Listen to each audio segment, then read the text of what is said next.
Negeri kami itu hancur-hancuran, Pak. Tambang di mana-mana, hancur-hancuran, Pak, negeri kami itu. Ada senior saya di sana, mantan gubernur, Pak Longki Janggola, Pak. Hancur-hancuran. Itu saya tidak tahu kalau nikelnya habis, daerah itu mungkin adalah daerah hantu. Cuma 222 miliar. Di mana persoalannya? Gubernur nggak bisa masuk, Pak. Para pengusaha ini bilang ini kawasan industri spesial, nggak boleh. Semua berdalih atas izin undasaha industri. Sulawesi Tengah itu adalah salah satu provinsi penyumbang devisa terbesar juga di Indonesia ini. Bapak Presiden bilang ada 570 triliun dari pajak yang bersumber dari industri smelter yang ada di Sulawesi Tengah. Tapi coba Bapak-Bapak bayangkan, setiap tahun DBH itu kami hanya mendapatkan 200 miliar. Jadi kawasan industri itu Pak nggak bisa diapa-apain. Semua bebas, kendaraan bebas di dalamnya. Mau ngapain aja dia. Kami tidak bisa. Sementara pengenaan dana bagi hasil Bapak di sana itu dilakukan di mulut tambang, bukan di mulut industri.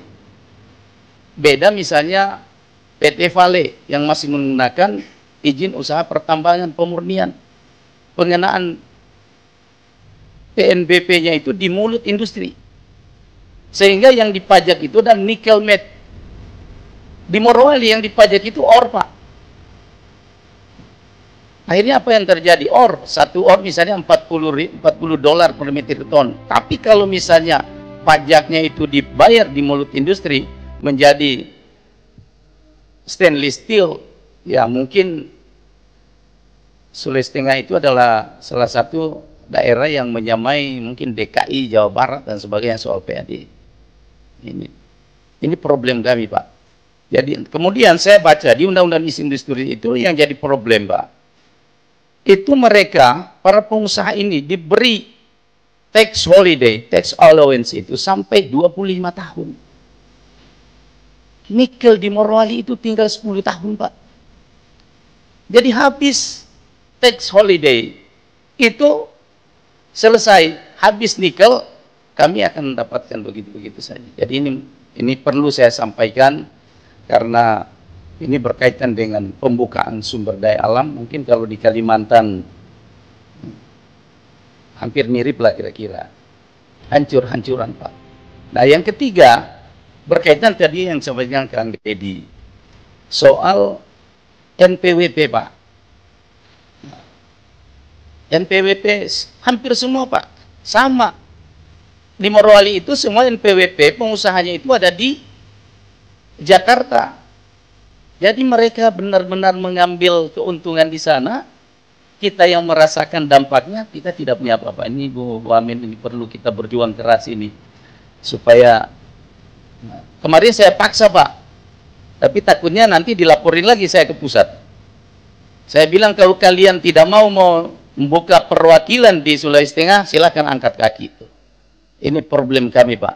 Tapi mereka semua sekarang bilang, gubernur apa-apa sih, biar marah juga nggak ada masalah. Kita nggak ketemu juga, nggak ada juga keperluan kita sama gubernur. Tuh. Semua perizinan ada di pusat. Jadi mungkin ini kami titip Pak Komisi 2, disayang-sayang lagi para gubernur, Pak. Miskin itu, mohon maaf, saya tidak akan berikan anggaran. Tapi kalau Anda bisa meyakinkan saya dengan program ini, saya akan bisa mengentaskan orang miskin sekian. Ayo sini, tren efisiensi fiskal di benak para kepala daerah ini seperti sebuah kiamat kecil, Pak. Kemarin kita rame-rame para kepala daerah ketemu Pak Menteri. Karena Sulteng ini perlu saya sampaikan, Sulteng ini kurang lebih 1,2 triliun, Pak. Tinggal 4,1, Pak. Tapi saya sering dalam hidup ini selalu berpikir semua ada hikmah. Walaupun uang itu sedikit, kita susun secara cermat, by data. Saya kira 4,1 dengan 5,4 itu akan sama hasilnya. Hilang itu pikiran saya soal efisiensi, Pak. Tadi malam kita sampai jam 10 dengan tim anggaran pemerintah daerah, dengan Ibu Wagub, kita duduk membahas satu-satu, Pak. Mana sebenarnya program 9 Berani ini yang benar-benar menyentuh langsung kepada rakyat Sulawesi Tengah. Sekarang saya bilang kalau kita susun anggaran, kepala dinas, Anda tidak bisa meyakinkan saya bahwa Anda membuat program ini menyentuh orang miskin itu, mohon maaf, saya tidak akan berikan anggaran. Tapi kalau Anda bisa meyakinkan saya dengan program ini saya akan bisa mengentaskan orang miskin sekian, ayo sini. Berapapun anggarannya, pasti saya akan berusaha untuk memenuhi. Nah, ini saya lihat hikmah pertama dari efisiensi. Jangan sampai kita formalitas, jadi disiplin perencanaan. Saya minta para bupati juga melakukan itu. Sudah tiba saatnya di efisiensi ini, susun dulu postur APBD kita. Postur APBD kita, belanja pegawai wajib berapa banyak, karena itu tidak bisa diganggu gugat. Gaji pegawai harus 12 bulan. P3K ini sudah ketentuan pusat, harus kita bayar. Setelah itu baru kita masuk di program kita. Di mana itu program kita? RPJMD kita. Janji-janji kita waktu kampanye. Setelah itu baru kita bicara belanja operasional. Berapa perjalanan dinas, berapa biaya lain-lain. Kami juga minta bantuan dari kepolisian, kejaksaan untuk mendampingi kami. Sekalipun kita ada inspektorat. Kerjasama yang baik dengan BPKP. Pokoknya jangan mengeluh. Ini ujian. Saya mengambil hikmah itu, ini ujian, benar. Ujian apa? Ujian supaya kita bisa membuat anggaran itu seefisien mungkin. Bukan tidak percaya tim anggaran, ya tidak. Tapi Bapak harus tahu, kita punya visi misi. Visi misi kita ini kita pertanggungjawabkan kepada rakyat. Jadi P3K itu sebetulnya pegawai hebat.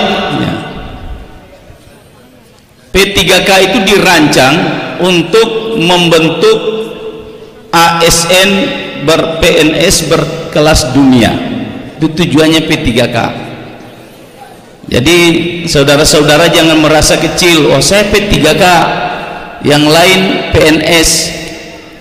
Kalau dilihat di undang-undangnya, P3K itu memiliki posisi yang sangat strategis di dalam struktur birokrasi negara kita. Nah, oleh karena itu saya sangat berharap kehadiran 2000 lebih tenaga, bukan tenaga baru sebetulnya, pegangan baru ini akan memicu semangat, ya, tambah semangat lagi. Saya tahu, saya dulu di Komisi 2 coba lihat video-video saya bicara sama menteri, Pak, jujur itu honorer itu lebih rajin daripada ASN. Itu silakan dilihat. Kenapa dia lebih rajin? Karena belum ada SK-nya. PNS itu mulai malas-malas karena sudah ada SK-nya. Makanya saya bicara ini, jangan ikuti itu PNS. Betul? Begitu ada SK-nya turun. Nah, sekarang sudah ada SK. Saya berharap tancap gas, ya. Nah, saya yakin, saya tahu perjuangannya saudara-saudara sekalian untuk bisa jadi P3K hari ini, walaupun cuma nama saja sebenarnya itu sama dengan PNS, cuma namanya saja dimodifikasi lagi. Nah, tapi itulah cikal bakal PNS berkelas dunia, itu P3K. Nanti ke depan P3K itu akan direkrut setiap tahun.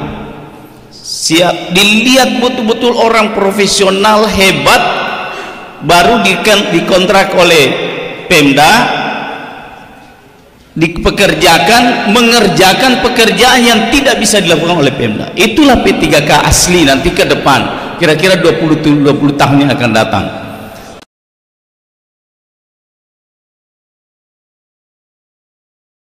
Penyusunan APBD 2026, karena setelah kita melihat surat edaran yang disampaikan tentang alokasi anggaran, baik itu dana bagi hasil, kemudian juga dana alokasi umum, itu semua daerah, hampir semua daerah kita mengalami efisiensi yang kedua. Jadi kita menyampaikan problem. Tentu kita berharap bahwa alokasi anggaran yang cukup itu bisa merealisasikan apa yang kita lakukan. Apalagi hampir semua visi misi kita itu juga sejalan dengan asta cita Bapak Presiden, apalagi mendukung program-program seperti misalnya Koperasi Merah Putih, BGN, kemudian sekolah rakyat. Nah, ini semua ada kaitannya dengan program-program seperti misalnya sekolah gratis, kesehatan gratis. Ini membutuhkan anggaran yang besar. Jadi lebih banyak berkeluh kesah sama Pak Menteri tadi. Tanggapan dari Pak Menteri seperti apa tadi? Pak Menteri mendengar dan beliau menyampaikan, ayo kita ini sudah keputusan, kita jalani, kemudian kita lakukan evaluasi. Pak Menteri menyampaikan kalau itu benar-benar membutuhkan oleh masyarakat, nanti akan kita komunikasikan lagi dengan pemerintah daerah untuk bisa merealisasikan, dan kita semua sudah sepakat bahwa kita satu garis ya, tegak lurus dengan cita-cita Bapak Presiden. Jadi kalau visi misi para kepala daerah ini bisa dijalankan, tentu juga itu akan otomatis menjalankan visi misi Bapak Presiden.